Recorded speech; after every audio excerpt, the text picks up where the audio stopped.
The wedding guests pressed their ears against the bedchamber door, listening for the sounds that would confirm the marriage was valid.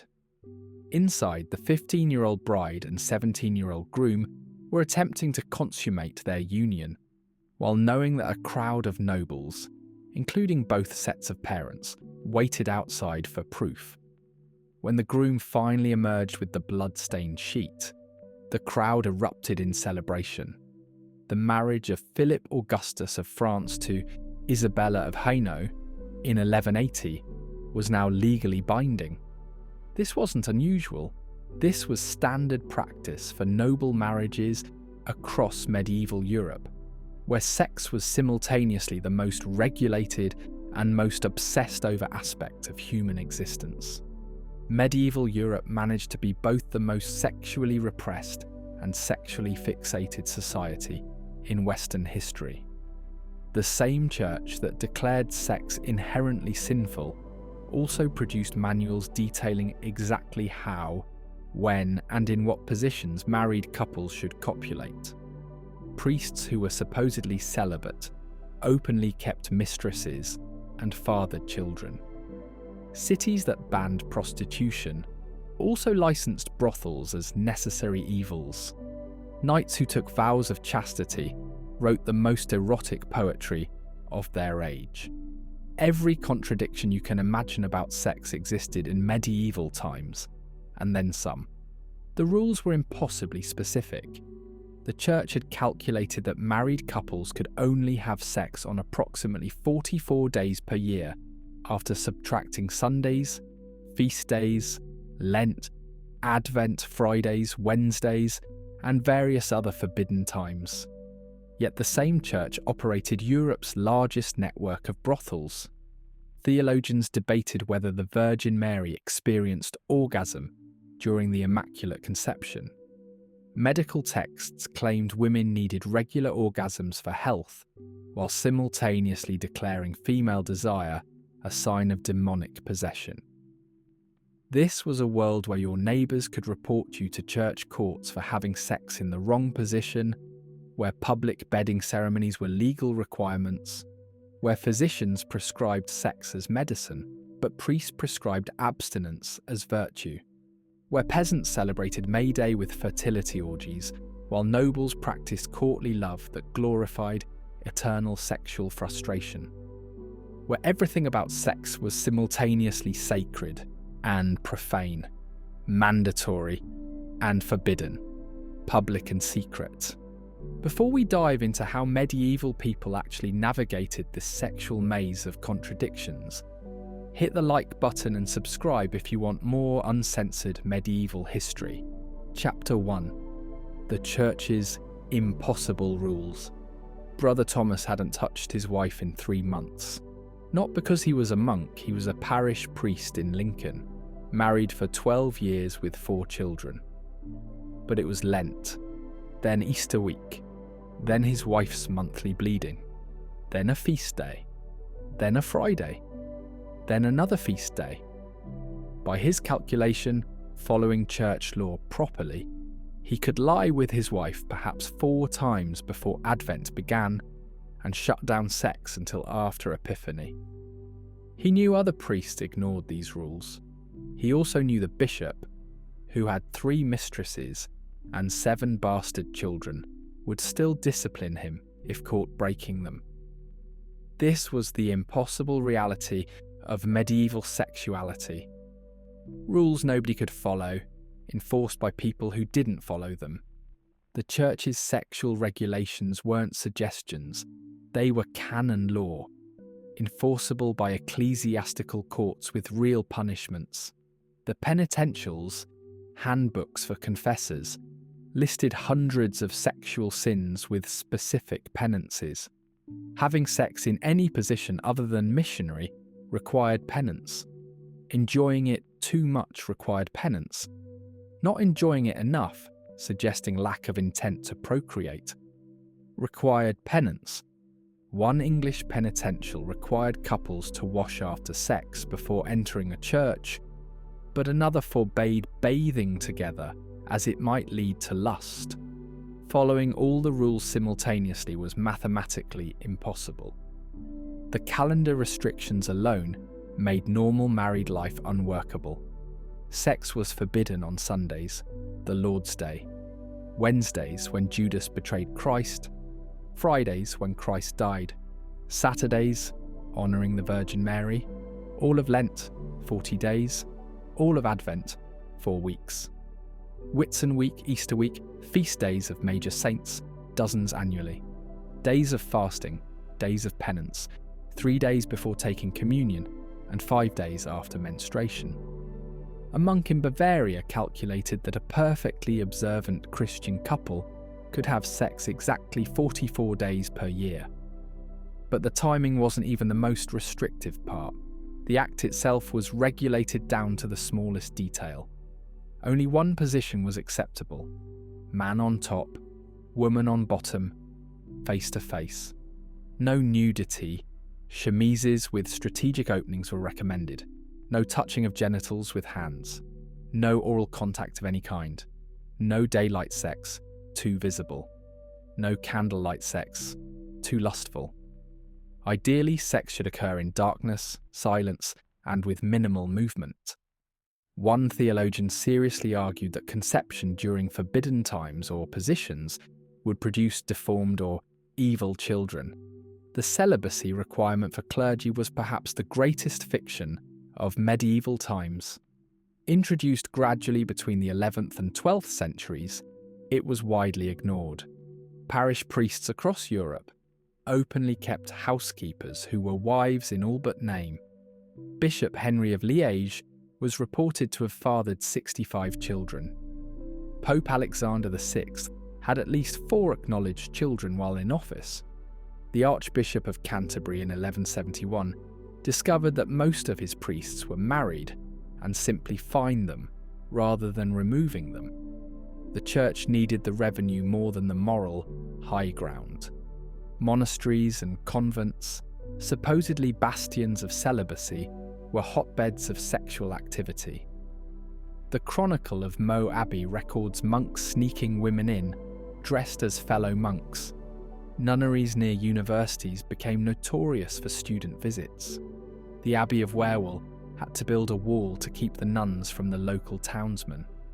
Yet these same institutions produced the most detailed writings about sex, as monks and nuns obsessively documented what they were supposedly avoiding. The mystic Mechthild of Magdeburg wrote erotic poetry to Christ that would make romance novelists blush, describing divine union in explicitly sexual terms. The theological gymnastics required to justify these contradictions were impressive. Sex was evil, but marriage was a sacrament. Virginity was the high estate, but God commanded procreation.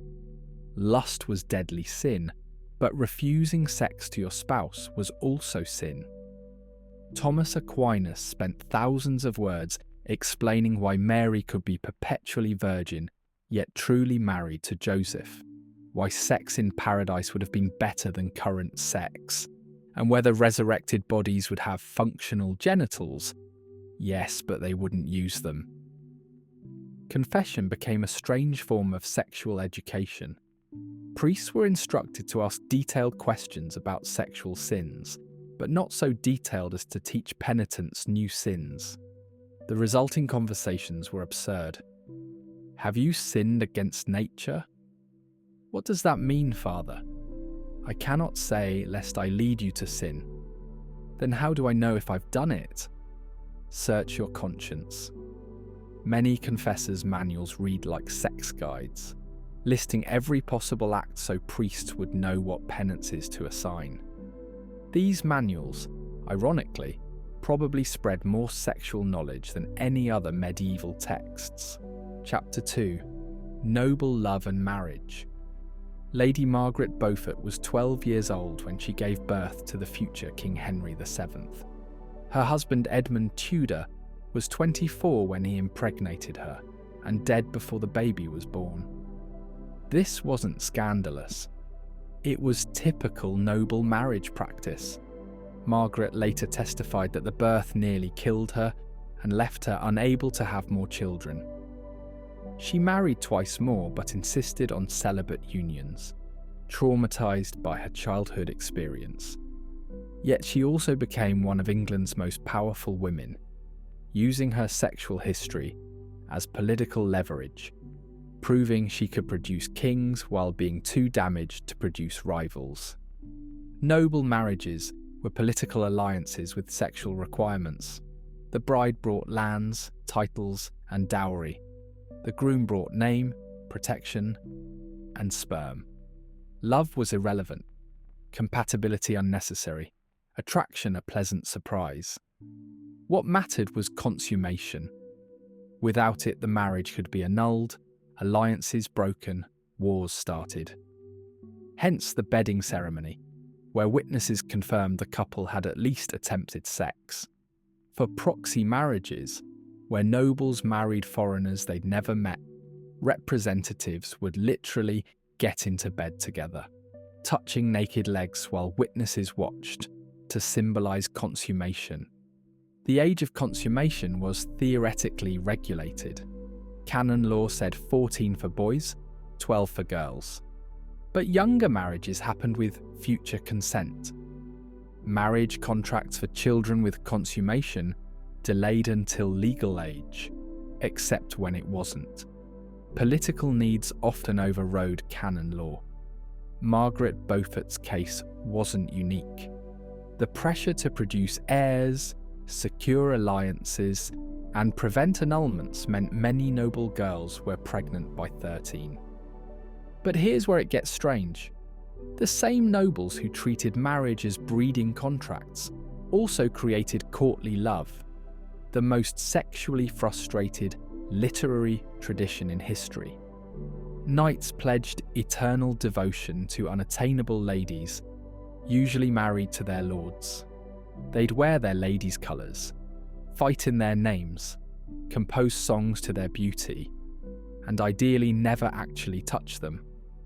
Andreas Capellanus wrote The Art of Courtly Love, explaining that true love couldn't exist in marriage because marriage implied obligation while love required free choice. Knights literally celebrated sexual frustration as the highest form of romance. This created bizarre social situations. A knight would worship his lord's wife from afar while maintaining his own wife as a breeding partner. The lord knew about and often encouraged the worship, as it bound the knight more closely to his service.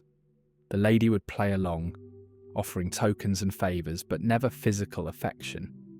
Meanwhile, everyone involved was probably having actual sex with other people. Servants, prostitutes, or each other's spouses in less ceremonial contexts. The entire system ran on performed chastity and private adultery. Eleanor of Aquitaine embodied these contradictions perfectly. Married first to Louis VII of France, she reportedly dressed as an Amazon warrior during the Second Crusade and may have had an affair with her uncle. The marriage was annulled for consanguinity. They were too closely related, though they'd known about this relationship before marrying.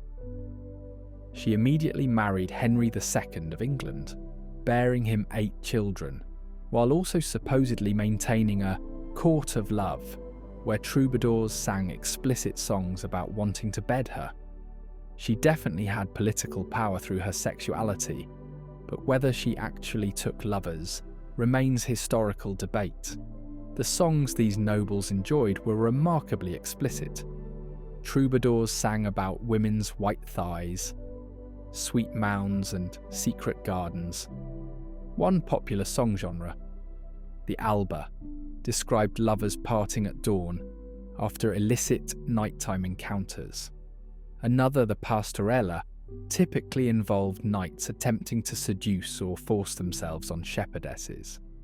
These were performed at court, in front of the same nobles who claimed to follow church sexual teachings.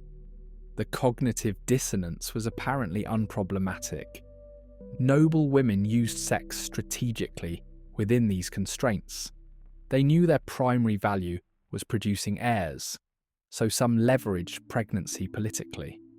Others used rumours of affairs to manipulate husbands or gain independence. The threat of adultery accusations could destroy a woman, but proven female chastity could elevate her to near sainthood.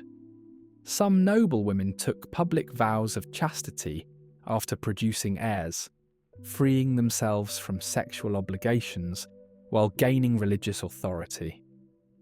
It was one of the few ways a married noblewoman could control her own body. Chapter 3: Common People's Sex Lives. John the ploughman and Alice the alewife had been bundling for 3 months before their wedding. Every Sunday after church, John would visit Alice's cottage, where they'd lie together in bed, fully clothed, with a wooden board between them. Her parents sat by the fire, occasionally checking that the board remained in place. This was courtship, peasant style, intimate enough to determine compatibility, restricted enough to prevent pregnancy. Usually, when Alice's belly began to swell before the wedding, nobody was particularly shocked. The priest made them confess fornication, assigned penance of 3 days on bread and water, then married them anyway. About a third of peasant brides were pregnant at their weddings, suggesting the bundling board wasn't the insurmountable barrier it was supposed to be. Peasant sexuality was earthier and more practical than their noble counterparts. Without property concerns or political alliances at stake, common people could marry for attraction, compatibility, or convenience. The church required consent from both parties, meaning peasant women had more say in their marriages than noble ladies. Village customs around courtship were complex, but focused on determining sexual compatibility before permanent commitment.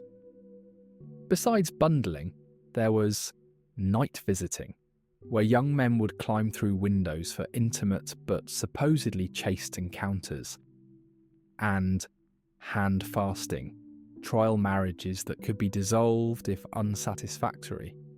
The agricultural calendar shaped peasant sex lives more than church rules. Spring was for courtship, summer for weddings, autumn for conception, ensuring babies would be born after the hardest farm work, winter for rest. May Day wasn't just a fertility festival, it was socially sanctioned sexual chaos. Young people would go a-maying, spending the night in the woods, returning with flowers and frequently with pregnancies. The church railed against these customs but couldn't stop them. One bishop complained that more children were conceived on May Eve than any other night of the year. Alehouse culture provided the backdrop for most peasant sexual encounters.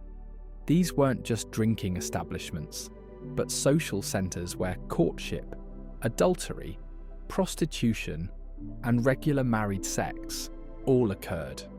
Alewives, female brewers and tavern keepers, were frequently accused of running brothels, though the line between tavern and brothel was blurry. A woman serving ale to travellers might also warm their beds for extra coin without considering herself a prostitute. Village records show constant presentments for bawdry and harbouring loose women, but fines were small and rarely stopped the behaviour. Privacy was the greatest challenge for peasant sexuality. Most families lived in 1 or 2 room cottages, sharing space with children, elderly relatives, servants, and sometimes livestock. Parents had sex while children pretended to sleep inches away. Newlyweds consummated marriages in beds shared with siblings. The fields, forests, and barns became secondary bedrooms in summer. Church courts regularly prosecuted couples caught having sex in churchyards. Apparently, sacred ground was attractive because it was one of the few spaces without animals or family members. Contraception among peasants was herbal and hit or miss. Women knew that nursing delayed pregnancy, so breastfeeding continued for years. Rue, pennyroyal, and juniper were known abortifacients, though dosage was guesswork and death from overdose common. Wise women sold pessaries of wool soaked in honey and herbs.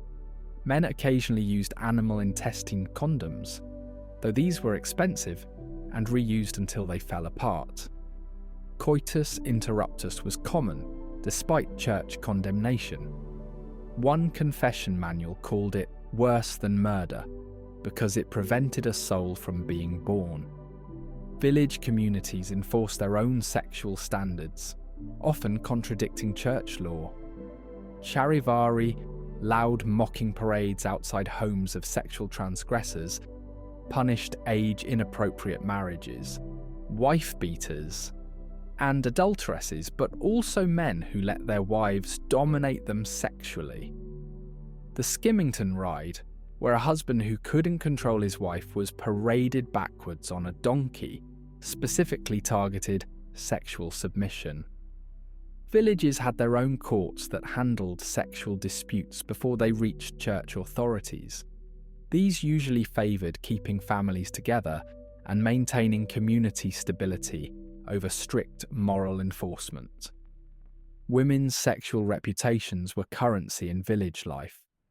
Honest women could trade on credit, testify in court, and arrange good marriages for their children. Dishonest women faced economic and social exclusion. But the definitions were flexible. A woman who had premarital sex with her eventual husband might maintain honesty. A widow who took a discreet lover might be ignored. But a woman who had multiple partners or bore bastards faced harsh consequences. The cucking stool, dunking accused sluts in ponds, was standard village furniture. The reality was that peasants had more sex and enjoyed it more than their social superiors. Without the church's educated theological anxieties or nobility's political calculations, common people treated sex as natural as eating or sleeping. Bawdy songs, explicit jokes, and frank discussions of sexual matters filled taverns and fields. The Miller's Tale and other fabliaux captured this earthiness. Stories of cunning wives, lustful priests, and elaborate sexual deceptions that medieval peasants found hilarious rather than shocking. Chapter 4. The Medieval Sex Industry. The Bishop of Winchester owned the most profitable brothels in London. This wasn't corruption, it was official policy. The bishop licensed and taxed 18 brothels in Suffolk, just across the Thames from the city proper. The women who worked there were called Winchester geese, and when they died they were buried in unconsecrated ground, called the Crossbones Graveyard. The bishop collected rent weekly, enforced regulations about prices and health inspections, and used the proceeds to fund cathedral construction. The same church that called prostitution mortal sin ran Europe's most organised sex industry. The justification came from Augustine, who argued prostitution was like sewers, disgusting but necessary for urban functioning. Thomas Aquinas agreed, comparing prostitutes to palace latrines. Without legal brothels, theologians argued, men would turn to sodomy, adultery, or rape. Better to contain sin in regulated spaces than let it contaminate proper society. By the 13th century, most European cities had official brothels, often run by municipalities or religious authorities. Toulouse had its Chateau of the Girls, Vienna its Women's Houses, and Florence its Office of Decency, managing municipal prostitutes. The regulations were remarkably detailed. Prostitutes had to wear specific clothing, striped hoods in some cities, yellow badges in others, bells on their shoes in Paris. They couldn't work on religious holidays during Lent, or when their periods made them unclean. Prices were fixed by authorities. In London, 4p for basic service, more for special requests or all night. Weekly health inspections checked for burning sickness, gonorrhea, and visible sores. brothels couldn't operate near churches, schools, or respectable neighbourhoods, creating red light districts that survived for centuries.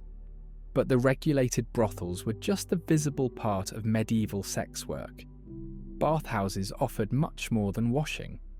These stews, from the French étuves, provided mixed bathing, private rooms and attendants who would scrub, massage and service customers for appropriate payment. The church periodically tried closing them, but public hygiene arguments always brought them back.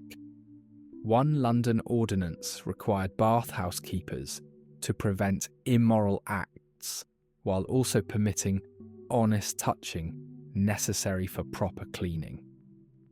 The interpretation was liberally applied. University towns developed their own sexual economies. Students, forbidden from marrying but not from sex, created massive demand. Oxford and Cambridge had designated streets where scholars' women operated. These weren't considered common prostitutes, but companions who provided intellectual and sexual company. Some were educated women who could discuss philosophy while providing physical comfort. Others were entrepreneurs who ran boarding houses offering room, board and bed warming. University authorities periodically expelled these women, only to quietly allow them back when student unrest threatened. The Crusades militarized the sex industry. Campaigned followers accompanied armies, providing cooking, cleaning, nursing, and sex. Some were professionals, others were camp wives in semi-permanent relationships with soldiers. The military orders officially forbade contact with women, but the Templars and Hospitallers regularly paid fines for keeping concubines. During the Siege of Acre, the Christian army included an estimated 1,500 prostitutes, serving 15,000 soldiers. Muslim chroniclers expressed shock at the openness of Christian sexual commerce. Female-run brothels operated differently than male-owned ones. Older prostitutes often became madams, protecting younger women from violence and negotiating better conditions. Some brothels were essentially cooperatives, where women shared expenses and protection. The Grote Huis in Brussels was run entirely by women for over a century, with strict rules about client behaviour and fair distribution of earnings. These establishments sometimes provided education, medical care, and retirement support that no other institution offered unmarried women. Travelling sex workers followed markets, fairs, and pilgrimages. During major festivals, temporary brothels would spring up outside city walls. Harvest time brought harvest wives, who serviced agricultural workers. Even pilgrimages created sexual opportunities. Canterbury Tales' wife of Bath wasn't subtle about her intentions, and records show prostitutes working pilgrim routes dressed as holy women. The mixing of sacred and profane was so common that some pilgrimage sites built official brothels to prevent prostitutes from working in shrines. The pandemic of 1348, Black Death, transformed the sex industry.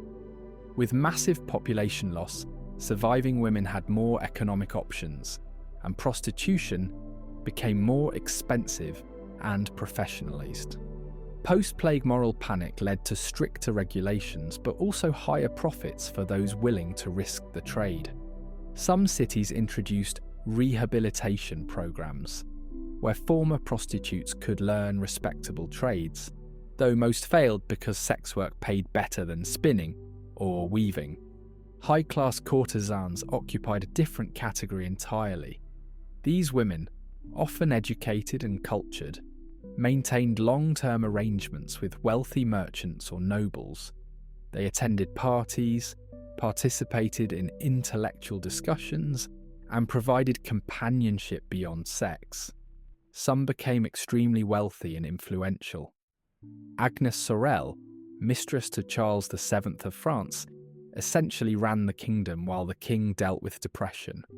While technically sinful, these relationships were so common among the elite that they were essentially institutionalized.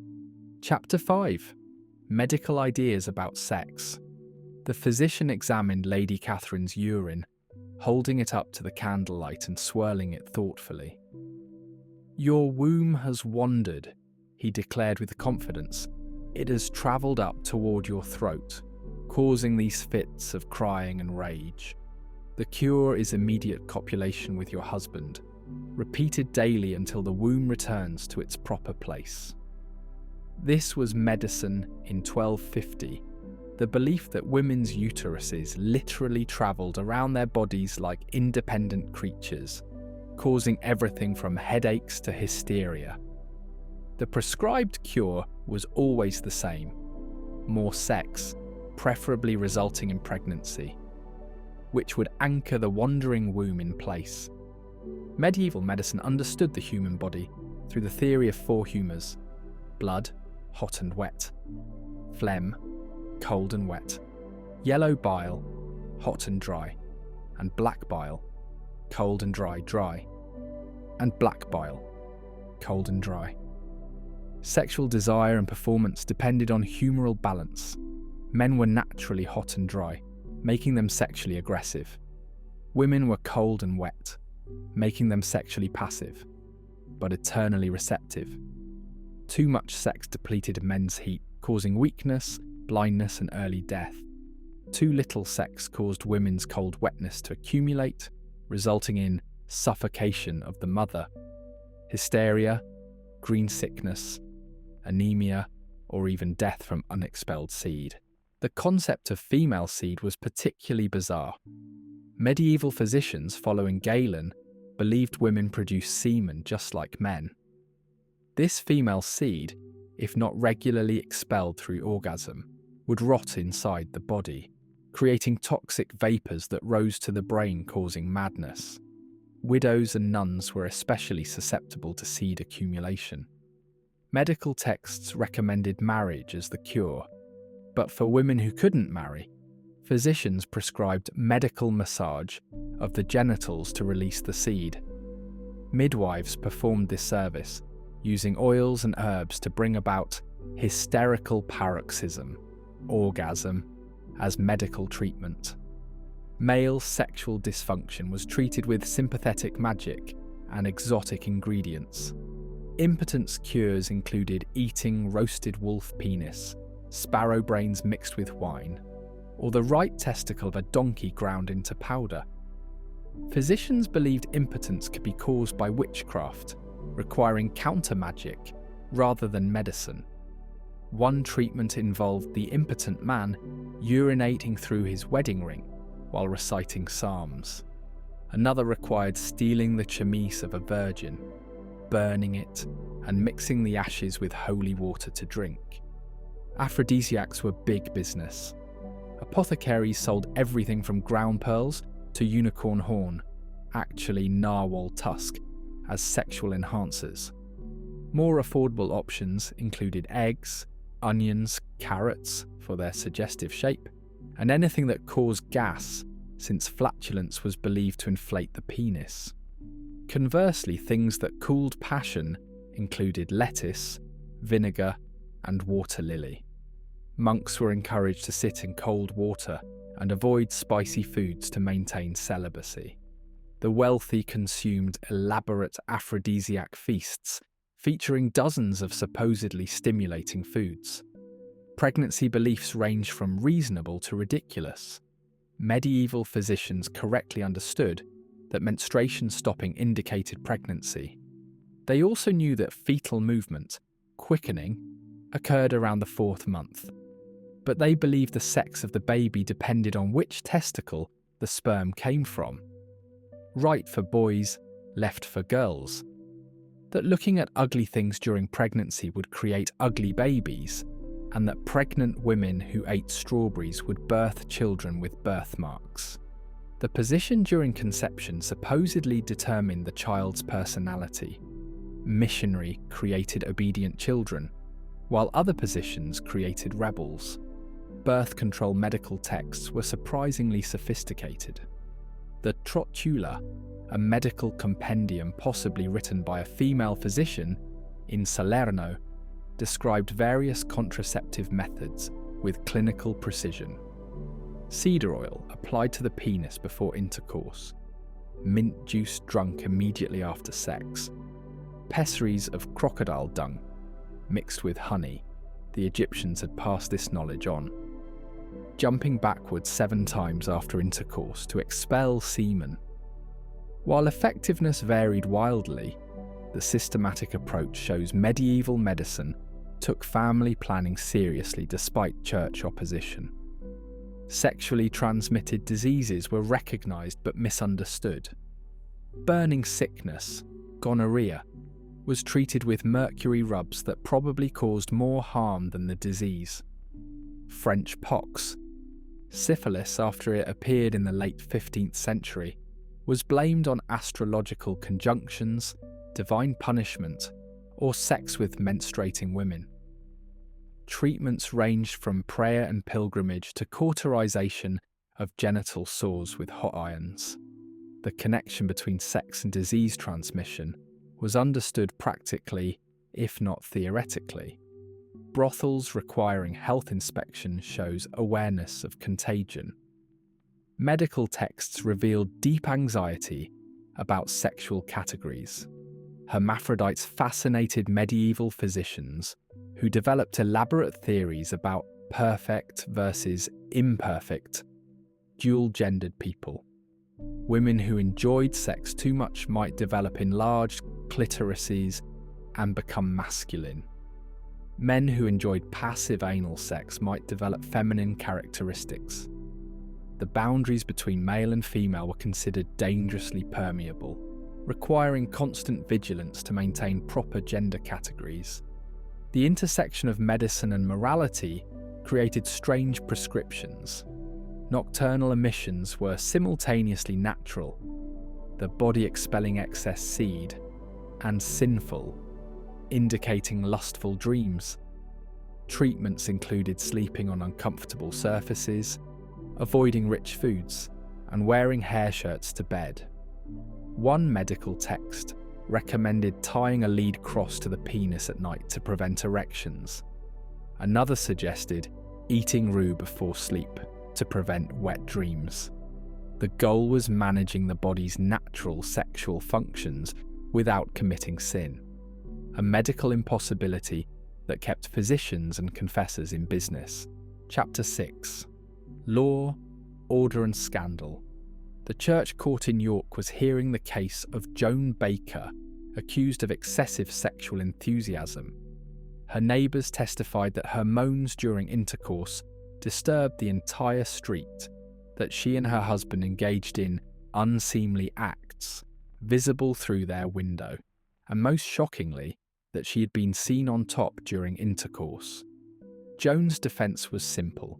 She was trying to conceive, and her midwife had recommended various positions to aid pregnancy. The court faced a dilemma: punish her for unnatural acts or accept medical necessity. They compromised, fining her for public disturbance, but not for the positions themselves, establishing precedent that would be cited for centuries. Church courts handled all sexual matters, from adultery to impotence, creating detailed records of medieval sex lives.